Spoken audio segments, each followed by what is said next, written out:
Hello everyone, my name is Shama. I am with Girls and Geese. We are excited for yet another Ask a Black Belt segment.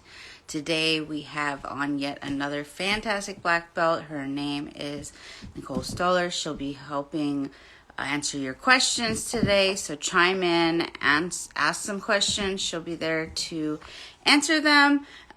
She is a black belt. She's been training for quite some time. She's Shawn Hammonds black belt out of Tennessee. She's been competing. She's also very vocal about having autism and how it's helped her. And yay, here we are. We're back again. Thank you so much for being a part of this. Trying again, right? So I gave you a little short intro. If there's anything else I missed, feel free to add it in. I've said you compete, you instruct, you're out of Tennessee, Shawn Hammonds black belt. I mean, those are the cliff notes. Yeah. Yeah. No, I've just been enjoying the life. I've been at it for about 12-ish years. I think after you pass 10 years, it's kind of like, you only kind of measure it by like 5s and 0s, at least for me. Uh-huh. Yeah. Getting ready for the Master World Championships, which is coming up in a few weeks. So, yeah. Awesome. So do you have any advice for competitors that are competing out in a month? Maybe it's their first. What would you tell a first-time competitor? First-time competitor, I always recommend drilling opening moves, because as soon as you step on the mat, you're going to go to lizard brain, is what I call it. It's like you're not going to be able to think logically. The adrenaline's going to hit you. So you need to drill your opening moves, be it your takedown, be it your guard pull to a sweep, so that you don't have to think about it, because again, you're going to be having to operate on 100% just pure instinct and movement right there. And remember to breathe. My first competition match, I don't think I breathed the entire match. I got down, fingertips were purple and my lips were purple. And afterwards I was like, oh, I was holding my breath the entire time. I'm amazed I didn't actually make myself pass out. Yeah. No, that's awesome. So I actually have a question. So what has helped you? I know a lot of people, they go back and they watch the videos, they work with their coaches, but what has helped you become more of a seasoned grappler and kind of, because I know a lot of people don't remember what happened, right, on the mats. Yeah. But what are some things that have helped you kind of recap what happened in the matches and helped you kind of build off and improve? Yeah, I say always make sure you film it. Don't count on like Flow Grappling to film it for you, because you never know. Always have someone there, or like I'll bring a GoPro and like hide it in the corner there, because it's never as good or as bad as you think it was. It's like I'll get done with the match sometimes and be like, man, I suck so bad. I got the tar beat out of me. That was embarrassing. I'm an embarrassment to my team and my coach and everything. And then I'll watch the video back, usually a few days later, and then I'm like, oh, okay, I just messed up right there, and it was just a downhill slope from there, but it was just really that one thing that kind of, it wasn't as bad. But always try to get film. Maybe. Do you recommend people having their coaches or their instructors kind of help review it with them? Is that something that you've done for yourself or you've done for your students? I definitely recommend having have a coach look at your stuff, because especially if they aren't able to be there in the moment. Most of the time my coach is able to be there, but I travel a lot for tournaments, overseas, internationally. I'm usually there by myself. First thing I say when I call him up, he's like, did you get video? Send it to me. Because he wants to see what I did well, what I messed up on, so that he knows how to tailor what I'm doing, in future training sessions and such. So yeah, long answer, yes. Yes. So let's go backtrack. How did you get into Jiu Jitsu? What kind of led you down this path?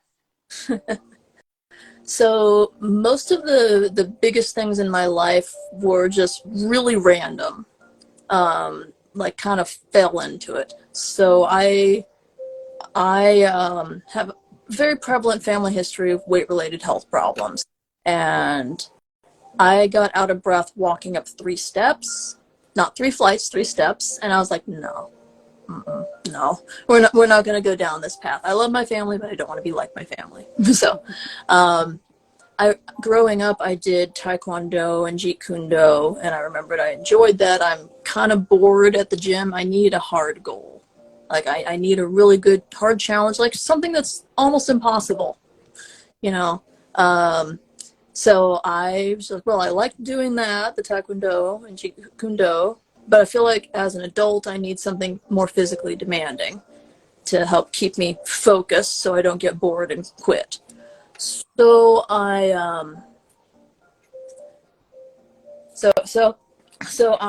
looked up and was like, oh, that MMA thing, that sounds hard. Let's try that. That sounds harder. So I went into and I just looked it up in my area, walked in, signed up, and at that point, when I first started, we had like our intro programs where you spend a certain amount of time in the intro program, learn the basics, and then you decide if you're going to specialize in your striking or in your grappling first. So I figured I'd go into the striking because of my background there. But when it came time to make that decision, I was in between paychecks, and it was cheaper to buy the gi than to buy the Thai kit. So that's how I got into Jiu-Jitsu. So yeah. That's awesome. And then the rest is history. Yeah, and that was like 12-ish something odd years ago. So So how did you get into competition? Was that something that was just like a natural progression now that you're in the sport, or it was fairly natural progression, I'd say, since my academy was very competitively driven. Um, it terrified me. It still does to this day, honestly. And but there's a lot of things that scare me, a lot of things that terrify me, and I'm like, I don't want fear to be the reason that I don't do something or don't try something. mm-hmm. So I decided, okay, this is terrifying. I still throw up before most of my matches, and it's great for weight cuts. But I was like, well, I'm going to do this until I'm not scared of it anymore, and then I'll decide if I like it or not. Well, I'm still scared of it. I still do it. I get a lot more out of it now.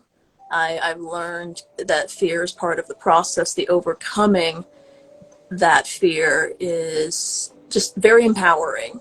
Doing something that scares you and coming out on the other side, like, I did that. You know? It's just makes you feel real beastly and powerful. So. Right. What do you do to help with your nerves? I know a lot of us have still, like, the more you do it, you still have them, but what kind of tricks help you? Well, for me, I know I'm very musically oriented. So I have all kinds of soundtracks for based on what I need, whether it's hype me up, whether I need to calm down and breathe. I've got motivational speeches with soundtrack in the back. That's the only way I get through cardio is with those things.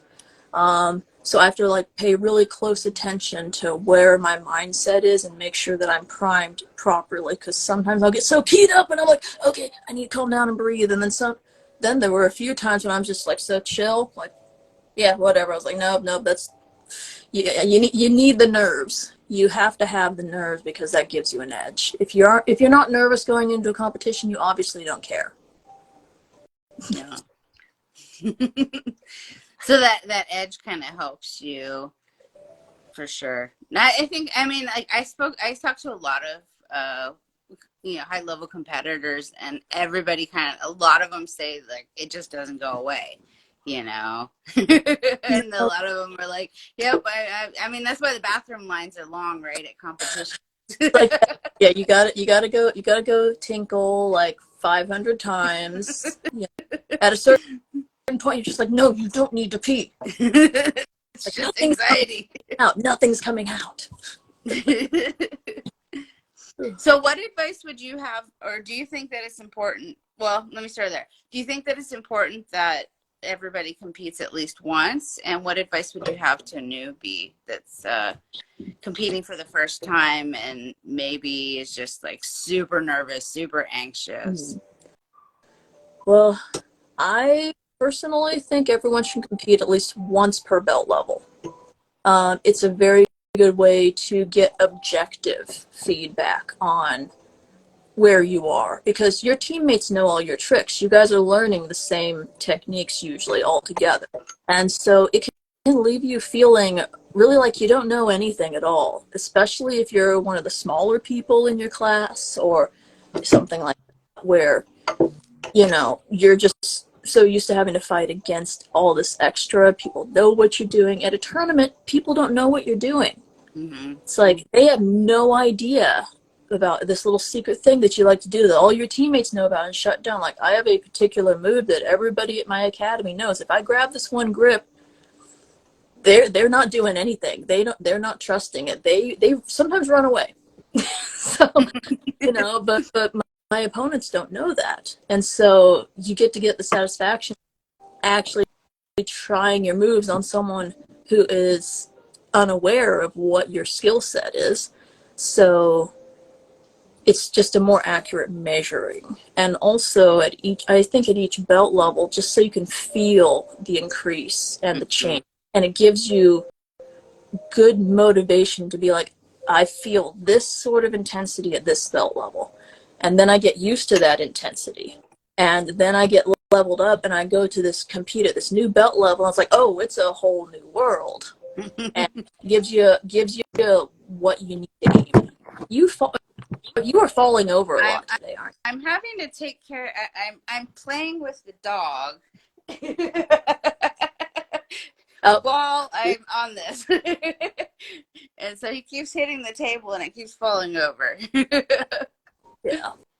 But for first times,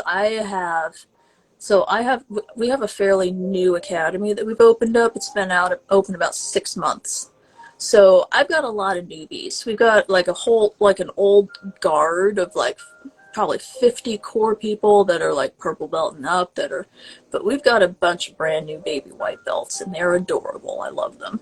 A lot of them are getting ready to compete, some of them for the first time.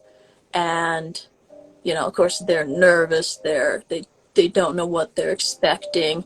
And a lot of people will give the advice that it's just another round, it's just like in the gym. It's not. That's lying to those poor little white belts. It's not just like in the gym, because in the gym you don't have adrenaline. Yeah, In the gym you know these people, you know that they're your yeah. friends. So, There's too many unknowns for it to be just like in the gym.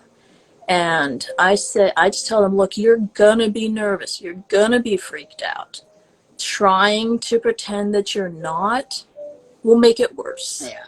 Just accept it as part of the process. Try to breathe. And just know your team has your back. Unless your team sucks, but your team will have your back. And your teammates have your back. And anyone who competes knows that your coach knows, your teammates, anyone who competes, they know the guts that it takes to get out there. And that's going to get you respect. It doesn't matter. We know how hard it is to go out there. We know how hard it is, what it takes, the guts it takes. So I say mad respect to anyone who goes out there. Yeah, 100%. I agree with you. I think it's definitely something that we should explore. Everybody should explore at least once, And it's good to face fear head on, right? That's kind of why we're doing jujitsu, right? Because it's not the easiest path. It's not like it's become more mainstream, but it's still very, off the beaten path on a lot. It's not for everyone, for sure. But I'm curious, what is one of the biggest challenges that you've had to face in your jiu-jitsu journey, and how have you been able to overcome it?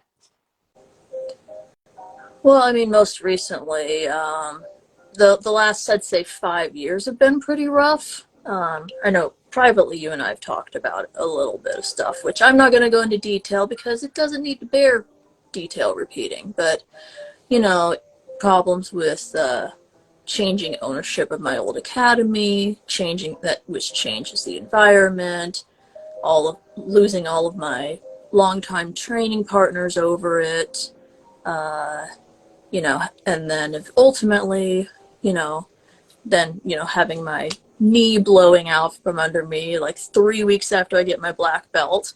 So this is really, even though I'm due for my first degree next year, I really am counting this only as my first year as a black belt because I was laid up for like a year and a half recovering from that massive major reconstruction. I got really cool scars though now.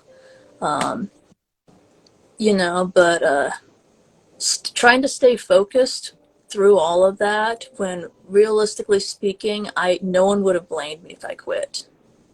I reached a point where I could see a life for myself without jujitsu.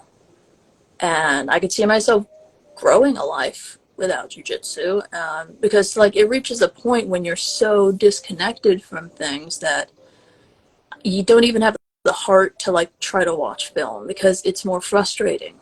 It's like if it's only out for a few months, you know, that's fine. You know, you can mentally stay engaged. You can mentally push through, be like, okay, I'm going to be here. I'm going to sit on the edge of the mat. I'm going to watch everything. I'm going to take notes in my notebook. I'm going to film. I'm going to do everything I can to still be a part and keep my brain active. But when you're constantly running on because like for me, we weren't sure if I was going to do surgery or not, but the surgeon, you know, wanted to let it heal on its own if possible. So I was just going from 6 to 8 week appointment with like, well, we'll see you again in 6 and 8 weeks, and then we'll find out.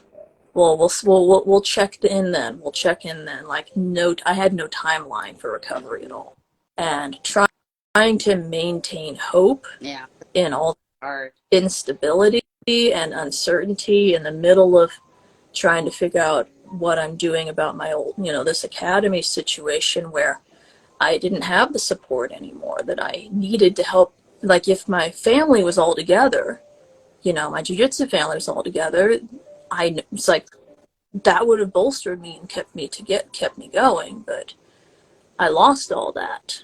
And I almost quit multiple times in the course of that. I was like, well, you know, I got my black belt. I mean, that's the ultimate thing, right? And knee blew up 3 weeks later. You know, I could just be done. You know, that was supposed to be the goal, the ultimate goal. But yeah, just trying to keep going through that. That was just really just the stubbornness, I think. You know, like I'm like I have to believe that it's going to improve because what else is there for me? I've built my life around this. I've invested, you know, over a decade of my life into this. It can't be over just like this. It can't, like, it's out of my control. Mm-hmm. There's nothing I could do to fix it. My body betrayed me. Like my doctor said, I was so used to like being able to push through things, and all of a sudden I wasn't able to anymore, and it was out of my hands. It was in the hands of other individuals who were in charge of the old academy. It was completely, you know, my recovery. We had no timeline. We didn't know when and if I'd be able to be back to training or even competing. But well, I was, you know, in the midst. I'm also, you know, diagnosed as autistic, and jujitsu is my, you know, that's my really special interest, and I've been basically holding. I feel like that's kind of actually what kept me hanging on there, because that's like jujitsu. The jujitsu community is the first time I've ever actually had a real community that I was a part of, and I held out as long as I did because I didn't want to let go of that. I had to believe that I could get that back. Mm-hmm. So. You tapped onto a lot of different things. Yeah, So that was a long ramble there. no, it was good though. Because I think it's we would like to think that the first gym you walk into is the perfect gym for your whole entire jiu-jitsu journey. But things change, circumstances change. What would you say to somebody who maybe is feeling uncomfortable or maybe not as welcomed, or something shifted in their gym, or maybe they're starting to see what it really is? What would you tell them? Because there is that kind of pressure, right? Like, oh, if you leave, you're a traitor, you're not one of us, right? That's the old Brazilian kind of mentality, right? Yeah. And so what would you say to somebody who's maybe not happy in their current environment? What things would you have them kind of look at to evaluate to see, is this a good place for me? And what advice would you have for them to kind of build up the courage to maybe take the step to find another gym? Well, first and foremost, I say remember why you started training. What was your goal? What has kept you this long? Do you still have access to that? Can you still accomplish your goals? Do you still have the tools that you need to accomplish that original goal that got you and kept you going? That the kind of the old, so jiu-jitsu's been growing so much now. There's options now. It's not just one mega gym in a city anymore. Where it's like you got to do it like this, or you just don't train. Like when I started training, there was like 2 big academies to choose from in my city. Now within a 10-mile radius, we probably got a dozen of all varying teams, varying setups. There's something for everybody out there. Every place is not going to be the right fit for every person, and I don't care where someone trains. I don't care what team someone's on. As long as you're in a comfortable place where you're happy training. But end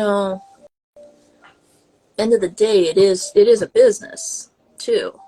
It's a weird dichotomy of like family, emotional connection, but it's also a business as well. And if that business isn't serving your needs, then you have to decide, is the family enough to keep you there?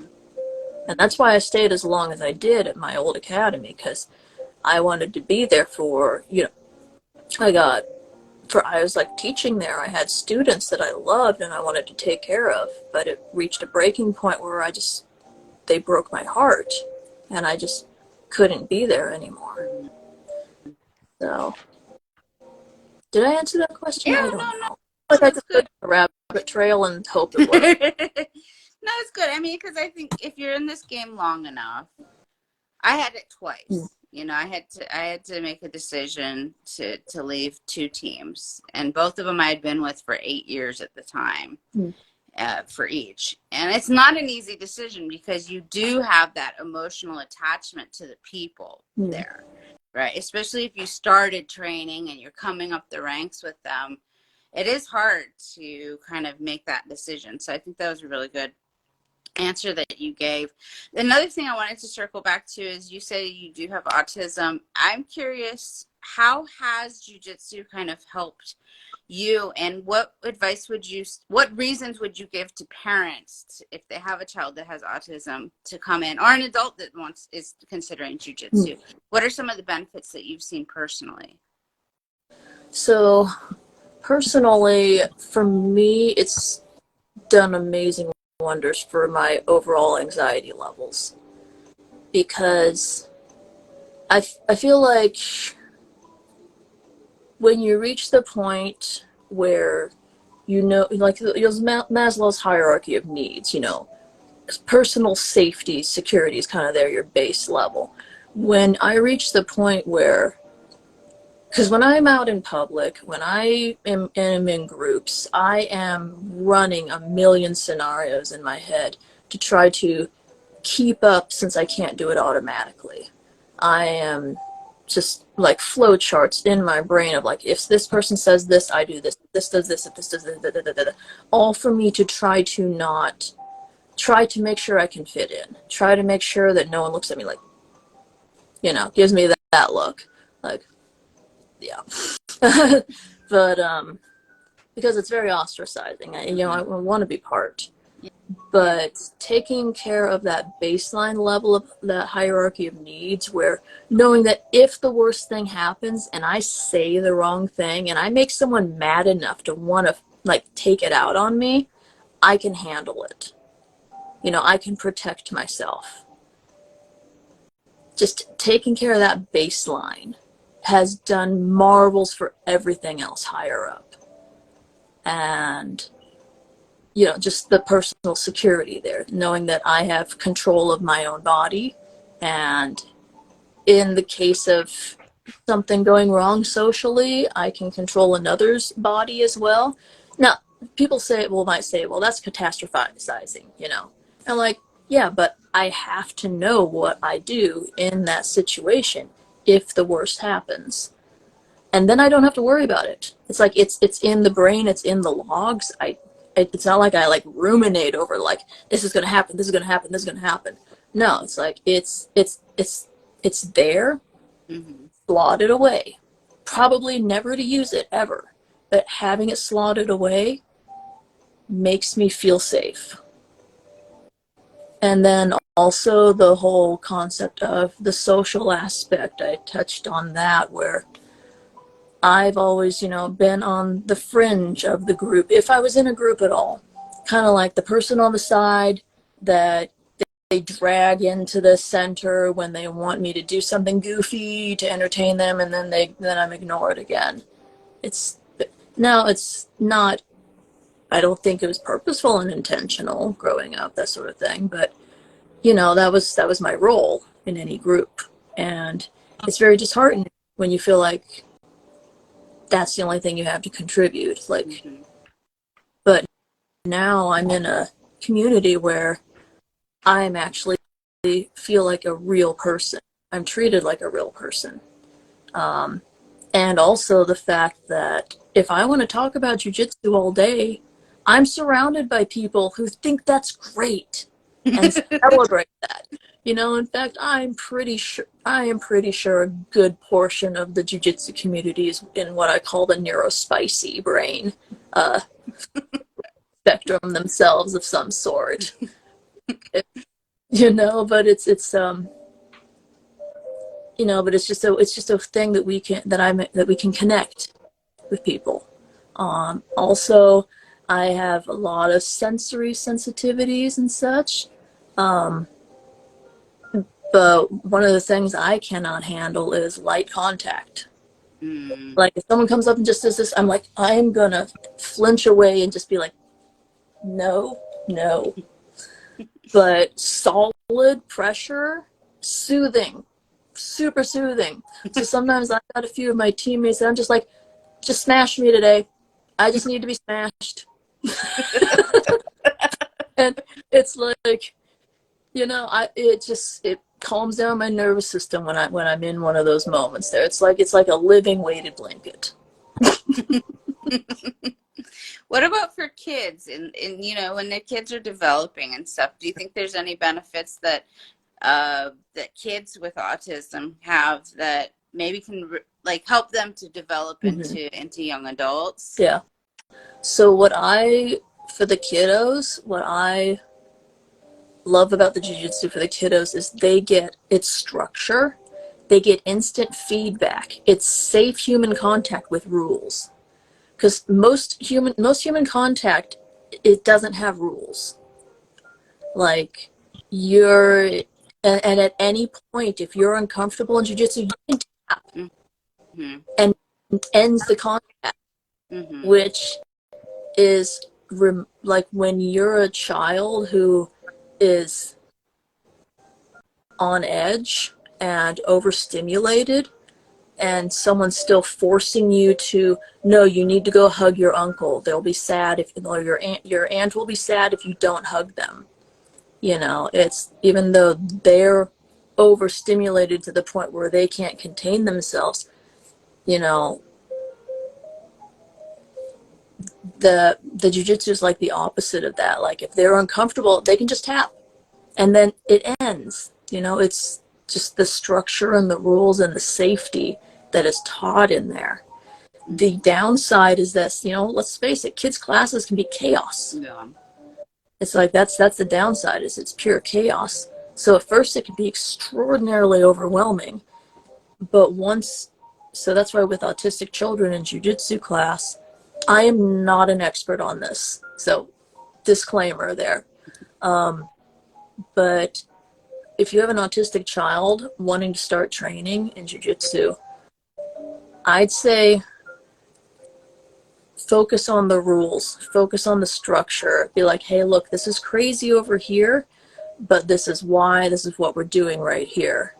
Because I actually used to work in after school care, and I was assigned a little autistic boy who was nonverbal. And this was even before I was diagnosed or even suspected. This was back a while ago, but like we really connected because he would try to run away from everybody else. Mm-hmm. He was a runner, but I just for some reason I just understood that he was overwhelmed from being forced to be in school all day and follow rules and structure, and so I just told him, I was like, look, buddy, we're going to go over here away from the other kids, but I need you to hold my hand. If you need to run, shake my hand like this and we'll run, but I need you to stop and turn around. And that's so because we can't let you run too far and get hurt. So so when I explained to him what was going, just because he's nonverbal didn't mean he didn't know what was going on. Mm-hmm. And we got on famously like that. Like, he would let me know when he needed to run to burn off energy. He'd stop when I told him he'd gone too far and he'd run back. And by that second week, he like hugged me goodbye and his parents were shocked. But communicating and letting children know why something is the way it is. Mm-hmm. I mean, even if they're nonverbal, doesn't mean that they don't know what's going on. In fact, they are probably more aware of most things that are going on. Mm-hmm. But, helping them to see the structure within the chaos of kids' classes, it could also be good to maybe set up like a smaller class. Like like at my academy, we've got a smaller class for like the small kids and the like really big bitty beginners. And sometimes we'll put a larger kid in there who might need like a calmer environment, things like that. Wow. Awesome. No, that's good.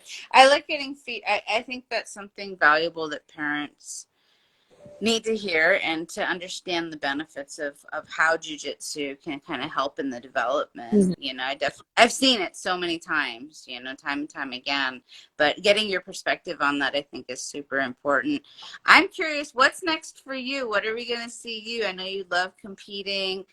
Is your knee pretty much healed up now? The knee's getting there. I've still probably got through the end of the year, but my surgeon said I'm not going to injure anything that he repaired in there. He's like, it's solid. So I'm like, better be. He had me splinted from hip to ankle for months because he knew what I was going to be doing. But if anyone could fix it, it was him. So he was a surgeon for the Titans for 16 years. So Tennessee Titans football team. Nice. So this year I've really been focusing on, since he said it's okay, I'm still working on getting my movement back. Like trusting myself, because I've spent like 2 years guarding this thing. Mm-hmm. Like getting used to the fact that it's okay, like for me to like jar it around a little bit, and like I try to go do moves and it's like my body will be like, nope. And I'm like, nope, we're gonna do this move. It's okay. It's okay. But like he gave me the all clear in December, and I was like, so I can go do the European Championship next month, right? And he was like, sure. He's like, if you think you can have control of your own body, sure, go ahead and do that. So I went to the European Championships, like, what was it, like 4.5 weeks after the surgeon, like, yep, go ahead, scamper. So I figure, the challenge will help me force adaptation and get back to it more. So what I've got coming up next is I'm gonna be, well, of course, got Master Worlds coming up in about 5 weeks. So that's kind of the big one we're focusing on. I think my team's taking about 25 people. So I've also got to help coach with coaching, which is scary. That's, yeah, that's scary. That's actually, I feel more scary than doing the matches myself. uh, but got that coming up. Um, and, from there, we'll just see what happens. I'm tired of traveling a little bit right now because I just got back from a little trip this last weekend. I'm doing a seminar this next month in Sioux City, Iowa, so that'll be fun, I think. But, just keep trucking along. I'm trying to grow this little ladies program here at my academy. They're awesome. I love my gals. I got a good little, I think I got a good little dozen right now in the group that are, they just make me happy. They make it worth it. Aww. Well, it's like coming full circle, I think that Yeah. the higher up we get, being able to give back, there's nothing like it, and helping to grow the next generation of women that are going to take it even further is really amazing to be a part of that. It's so nice too to have this new academy, after everything that happened with my old one. My coach, he dropped them from the team affiliation so we could open this academy, and all the old guard that I lost and that kind of got driven away. A lot of them, not all of them, but a lot of them have like come back together to kind of form the core nucleus of this. So it's like my family's getting back together and we're rebuilding, and we got all our new baby white belts too that we get to raise, and it's on the up and up. It was really dark for a while there, but I just sometimes you just gotta hang in there, and it's finally on the up and up. Nice. Well, good. I'm glad it's on the upswing. It's not fun to have to go through, but you do appreciate a lot more, once you get to kind of the rebuilding process, and I'm glad you're getting to do that with a lot of the same people that you initially started with. So. I still get my original coach that I started with day one, so pretty awesome. Well, thank you so much for being a part of this. Thank you so much, everyone, for tuning in today. It was such a pleasure to be able to chat with you and be able to share some of your insight and your journey. I think it's relatable for a lot of people, and you offered some great advice. So thank you so much for being a part of this. I really appreciate you taking the time to do this. Well, thanks for having me. Absolutely. Thank you, everybody, for tuning in. We'll see you guys next time, and keep an eye out for Nicholle. She's touring all over the place, doing seminars, competing. Feel free to come up, say hi, get to know you. And I only look scary sometimes. No, you're not scary. The guys think I am. They think I'm terrible. Oh, well, I don't think you are. But, thank you again for being a part of this. Thank you, everybody. We'll see you guys next time.